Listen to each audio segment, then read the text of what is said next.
कोई भी जीवाणु हो, कवक हो, शैवाल हो, या तो वो जीवित हो या फिर क्या हो, सुसुप्त, मरा नहीं हो। अब वो जब जाके मर्दा में काम करना है, अपना जीवन चक्र वापस स्टार्ट करता है, तो वायुमंडल से कौन सा नाइट्रोजन लेता है, तो पौधों को दे देता है। अगर नाइट्रोजन लेता है तो फास्फोरस लेता होगा, जो मर्दा में फास्फोरस है उस फास्फोरस को पानी में घोल कर पौधों को उपलब्ध कराता है। फास्फोरस में तो जिंक होता होगा, मतलब पोषक तत्वों को क्या करता है, उपलब्ध कराता है किसको, मर्दा को। और मर्दा से कहां ग्रहण हो जाता है, पौधों में। तो मर्दा को पोषक तत्व उपलब्ध करवाने की अवस्था, या कोई भी सूक्ष्म जीव उसमें काम करता है तो उसे क्या कहते हैं, जैव उर्वरक। जैव उर्वरक सिर्फ पोषक तत्व नहीं प्रदान कराते हैं, हार्मोन भी उपलब्ध कराते हैं, विटामिन भी उपलब्ध कराते हैं, जिससे पौधों की वृद्धि में क्या होती है, बढ़ोतरी होती है। उसे क्या कहेंगे, जैव उर्वरक। ये ठोस अवस्थाओं में भी हो सकते हैं और तरल अवस्थाओं में भी, जीवाणु भी हो सकते हैं, कवक भी हो सकते हैं, शैवाल भी हो सकते हैं। इतना पता चल गया था।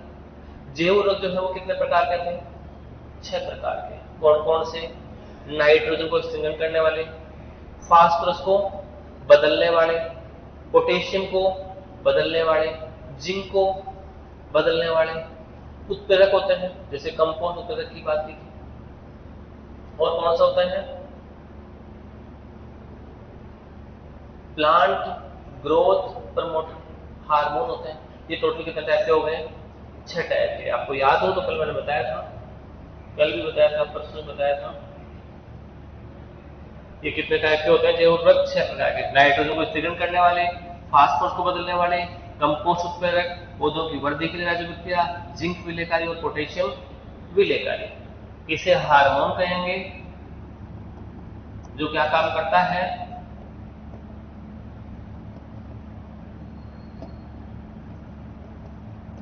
वृद्धि को बढ़ाता है। क्या काम करता है, वृद्धि को बढ़ाता है। अब हमने 6 के 6 प्रकार पढ़ लिए। आज हमें डिस्कशन पढ़ना है पहले किसका, नाइट्रोजन स्थिरीकरण करने वाले जैव उर्वरक। नाइट्रोजन स्थिरीकरण करने वाले जैव उर्वरक कितने प्रकार के पढ़े थे हमने, नाइट्रोजन स्थिरीकरण करने वाले कितने प्रकार के पढ़े, 2 प्रकार। कौन कौन से, एक पढ़ा हमने कौन सा, सहजीवी, और दूसरा कौन सा पढ़ा, असहजीवी कहते हैं या मुक्त जीवी। सहजीवी हमने कितने प्रकार का पढ़ा, 3 प्रकार का। पहला कौन सा पढ़ा, दलहनी फसलों वाला, दूसरा कौन सा पढ़ा, अदलहनी, और तीसरा एजोला।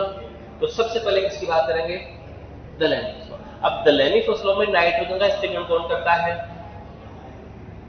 राइजोबियम। राइजोबियम क्या है, जीवाणु है, जो क्या काम करता है, दलहनी फसलों की जड़ें जो होती है, जड़ों में गांठें पाई जाती है, गांठों को क्या कहते हैं, नोडुल्स कहते हैं, ग्रंथियां कहते हैं। उन गांठों में क्या पाया जाता है, जीवाणु। ये जीवाणु वायुमंडल से नाइट्रोजन लेता है और मृदा में छोड़ता है, ताकि पौधों को आसानी से उपलब्ध हो सके। ये राइजोबियम सिर्फ किसमें पाया जाता है, दलहनी फसलों की जड़ों की गांठों में। किसमें पाया जाता है, दलहनी फसलों की जड़ों की गांठों में। इसमें से भी किसमें नहीं होता,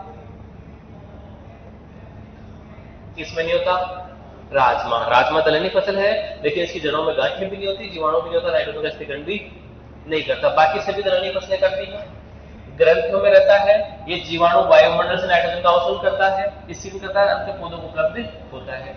राइजोबियम का जो सबसे अधिक उपयोग होने वाला, जितने भी जैव उर्वरक पढ़ रहे हैं ना, rhizobium, azotobacter, acetobacter, azospirillum, azolla, BGA, इनमें सबसे ज्यादा उपयोग होने वाला कौन सा है, राइजोबियम। और कौन सी फसलों में काम रहता है, दलहनी फसलों में वाला जैव उर्वरक है।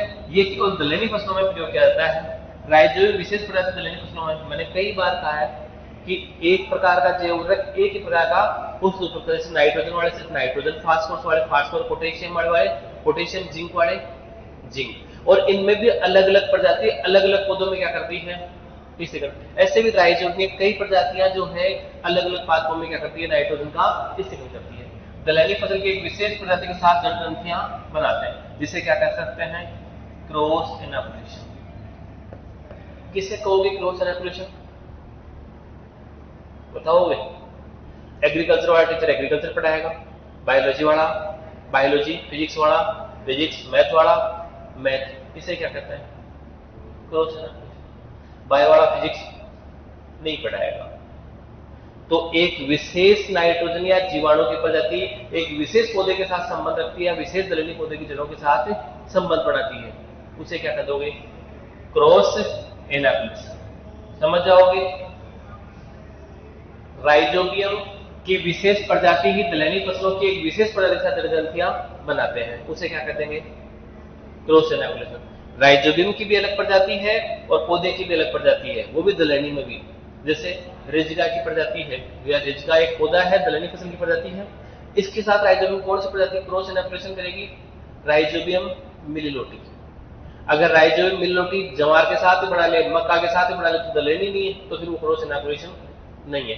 राइजोबियम की एक विशेष प्रजाति का पौधे की या दलहनी फसल की एक विशेष प्रजाति के साथ जड़ ग्रंथियां बनाना क्या कहलाता है?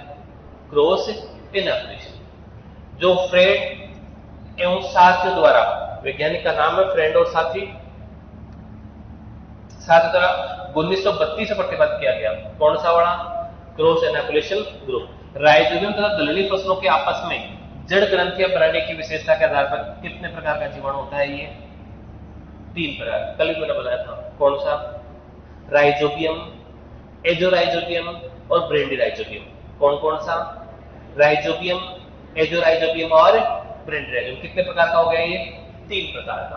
राइजोबियम तो पीछे लिखा हुआ है, एक तो कौन सा है? राइजोबियम, दूसरा कौन सा है? ब्रेंडिराइजोबियम, और दूसरा कौन सा है? एजोराइजोबियम। ये क्या करते हैं? क्रॉस एनाफिलिएशन का वर्गीकरण बढ़ाते हैं। एक विशेष प्रजाति के साथ या विशेष दलहनी पादप के साथ क्या करते हैं? क्रॉस कराते हैं।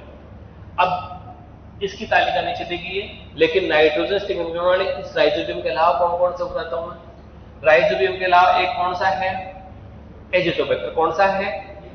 कौन से पादपों के साथ ये ग्रंथियां बनाता है? किसी पादप के साथ नहीं बनाता है। ये कौन सा है?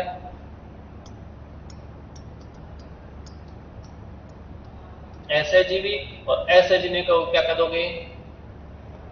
मुक्त जीवी। क्या कह दोगे? मुक्त जीवी। एजिटोबैक्टर क्या है? ऐसे जीवी। ऐसे जीवी का मतलब किसी पौधे से कोई खास संबंध नहीं है। अब एजिटोबैक्टर जो है वो है तो जीवाणु, फ्री मूवमेंट, स्वतंत्र रहता है, और दलहनी फसलों से इसका कोई संबंध नहीं है। दलहनी से संबंध नहीं है तो किससे होगा? किससे होगा? एदलहनी। इधर देखो हमने 3 पढ़े, सहजीवी और मुक्त जीवी। कौन सा है ये? मुक्त जीवी है।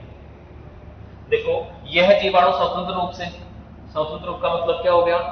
मुक्त जीवी मृदा में रहते हैं। ये बैक्टीरिया ग्राम नेगेटिव, लगभग बैक्टीरिया ग्राम नेगेटिव होते हैं। पौधों की जड़ क्षेत्र में समीप रहते हुए बायोमेडिकल मैटर का ग्रहण करें, उनका स्थिरीकरण करते हैं। पौधों की जड़ों के पास रहते हैं, नाइट्रोजन का स्थिरीकरण करते हैं, लेकिन दलहनी फसलों में नहीं करके किसमें करते हैं? गेहूं, जो मक्का, सब्जियों में करते हैं, दलहनी फसलों में नहीं करते। तो इन्हें क्या कह दोगे? दलहनी कह देंगे। फिर नाम आता है कौन सा? एजिस्पायरम। ये कौन सा है? एक वायुप्रिय जीवाणु है जो मृदा में स्वतंत्र रूप से रहता है, मुक्त जीवी है, वातावरण नाइट्रोजन स्थिरीकरण कर पौधों को उपलब्ध करवाते हैं। ये जैव ऊर्जा का प्रयोग किसमें करते हैं? चावल, जवार, गन्ना। अपने को कई बार हो सकता है कि एजिटोबैक्टर सर्वाधिक किसमें उपयोग करते हैं? गेहूं में। और एजोस्पायरम किसमें करते हैं? गन्ना में। याद रहेगा, एजिटोबैक्टर सर्वाधिक जैव ऊर्जा किसमें प्रयोग करते हैं? गेहूं में। एदलहनी में कई तरह करते हैं, लेकिन गेहूं में सबसे ज्यादा करते हैं। और इस एजोस्पायरम का किसमें करते हैं? गन्ना में। याद रहेगा। उसके बाद बात आती है किसकी? ये उपयोग की विधि थोड़ा सा आगे पढ़ेंगे। नाम आती है किसकी? दलहनी फसलों के साथ क्रॉस एनाफिलिएशन। कितने प्रकार के होते हैं ये? 3 प्रकार के। पहला कौन सा है? राइजोबियम, जो तेज वृद्धि करता है। जैसे मैंने कहा राइजोबियम कौन सा? मिलिलोटाइड। किसके साथ संबंध बनाता है ये? रिजिका, मेथी और सेंधी। ये इनके साथ संबंध नहीं बनाता। ये इसी के साथ है, इसे क्या कहते हैं? क्रॉस एनाफिलिएशन। दूसरा है राइजोबियम लेग्यूमिनेसियम। किसके साथ? मटर और मसूर। मतलब मटर और मसूर की जड़ों की गांठों में जो जीवाणु होगा वो कौन सा है? राइजोबियम लेग्यूमिनेसियम। फिर है राजमा, सेम और मोठ। कौन सा है? राइजोबियम फेजियोलाई। अगर बरसीम की बात करें तो कौन सा है? ट्राइफोलाई। अपने को याद रखना है रिजिका, बरसीम। बरसीम के साथ कौन सा है? Rhizobium trifolii. और राइजोबियम लोटी किसके साथ है? तिप्तिया घास। लोटस घास नहीं होती, वो गुलाब टाइप, कमल टाइप की। राइजोबियम फ्रेडी किसके साथ है? सोयाबीन। फिर नाम आता है ब्रेंडी राइजोबियम, जिसकी वृद्धि क्या होती है? स्लो होती है, धीमी वृद्धि वाला होता है। फेमस नाम है राइजोबियम जापोनिकम। कौन सा है? राइजोबियम जापोनिकम। किसके साथ बनाता है क्रॉस एनोकुलेशन? सोयाबीन के साथ। ब्रेंडी राइजोबियम एल्कानी किसके साथ बनाता है? सोयाबीन के लिए। ब्रेंडी राइजोबियम स्पीसीज लोबिया किसके साथ बनाता है? लोबिया, मूंग, उड़द, चना, अरहर, मूंगफली, इनके साथ। और तीसरा कौन सा है? एजोराइजोबियम, जो तेज वृद्धि करता है। कौन सा है? राइजोबियम एजोराइजोबियम कोलिंडोलेंस, जो किसके साथ बनाता है? डेचा। और डेचा का वैज्ञानिक नाम क्या है? सस्पेनिया रोस्टाटा। हमने कितने प्रकार का राइजोबियम स्पीसीज पढ़ी? 3 प्रकार की। राइजोबियम जो तेज वृद्धि करता है, ब्रेंडी राइजोबियम जो धीरे वृद्धि करता है, और एजोराइजोबियम जो तीव्र वृद्धि करता है। राइजोबियम मिलिनोटी किसमें काम में लेते हैं? रिज्का, मेथी और सेंजी में। किसमें काम लेता है? रिज्का, मेथी और सेंजी। राइजोबियम ट्राइफोली किसमें काम लेता है? बरसीम में। ट्राइफोली किसमें काम लेते हैं? बरसीम में। और राइजोबियम जापोनिकम किसमें काम लेते हैं? सोयाबीन में। राइजोबियम जापोनिकम किसमें काम करते हैं?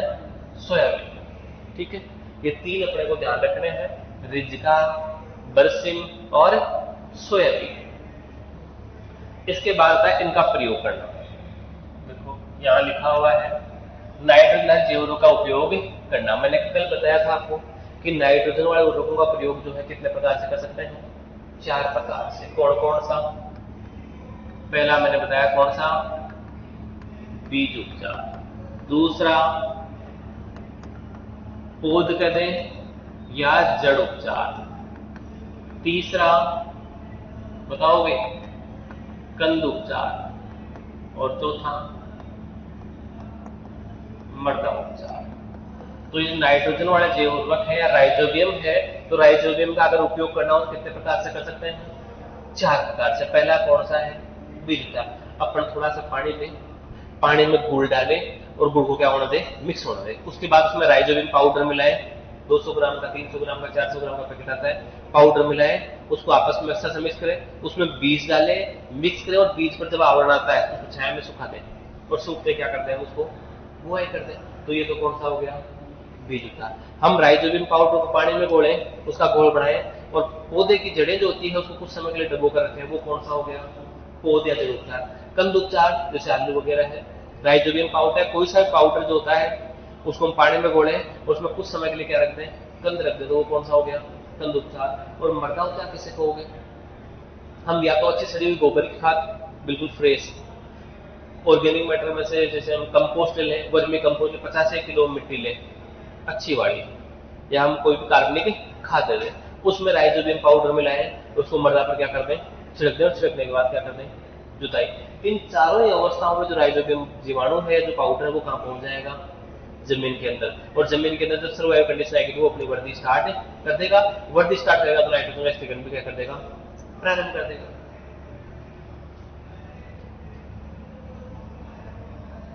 देखो इसमें लिखा हुआ बीज उपचार, राइजोबियम, एजोटोबैक्टर, एजोस्पाइरलम और फास्फेट सोल्यूबलाइजिंग बैक्टीरिया, फास्फोरस घुलनशील जीवाणु। इनका प्रयोग क्या कर सकते हैं? बीज उपचार से कर सकते हैं। सबसे सस्ती है, उत्तम है, और ज्यादा फसल में बीज उपचार करता है। सामान्य 10 से 12 किलोग्राम बीज को उपचार करने, 10-12 किलो बीज नॉर्मल किसी का भी हो, उपचार करने के लिए 1 पैकेट काम के लिए। मैंने बताया था 1 पैकेट कितने का होता है? 200 ग्राम का। अलग अलग कंटेंट, किसी में 300 ग्राम का भी होता है, किसी में 400 ग्राम का। अपने यहाँ पैकेट जो है वो कितने ग्राम का होगा? 200 ग्राम का हो सकता है। राइजोबियम कल्चर पाउडर का पैकेट जो है वो कितने ग्राम का होगा? 200 ग्राम का। और 200 ग्राम का 1 पैकेट कितने बीजों को उपचार कर सकता है? 10 से 12 किलो। अगर बीज 20 किलो तो पैकेट कितने हो जाएंगे? 2। अब हमने सबसे पहले क्या लिया? आधा लीटर पानी। कितना गुड़ लिया? अच्छे से घोलना है, और उसमें कितना पाउडर मिला दिया? 200 ग्राम। उसके बाद उसमें क्या करोगे? बीज डालेंगे, कितना? 10 से 12 ग्राम। अच्छे से क्या करोगे?